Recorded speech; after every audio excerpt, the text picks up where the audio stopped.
Hello. Uptown Swing level 1. That's right. Today we did a lot of review and just did things better.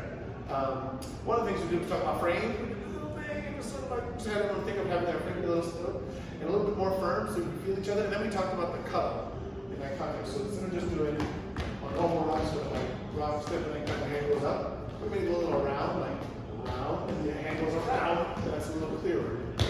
We also talked about doing our triple steps in place, and we had that feeling of triple step that wasn't bony. You don't want to hop to it, that's sort of a danger zone.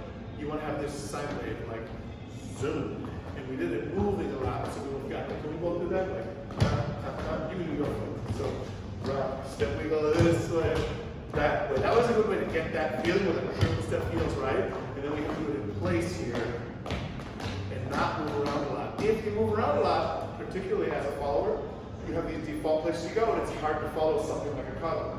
Because if Maddie's going to the right every time on that first triple step, and then I try and say cuddle, we have a fight here, and it's difficult. So if we do it in place, with a little energy in our bodies, that wind up, but it tells us to follow a whole bunch of information, but I do have a tough turn on the way out. So on the way in, it's right around, and then open, close, tuck, if you can. And I switch it right here. Then we reviewed Frankie Sixes. Just a reminder on that, we just finished it up with that stop and shake. You can enjoy yourself. We'll do it one time for your edification. Rock, step, triple step, we switch, step, rock, step, triple step, up, go, hey,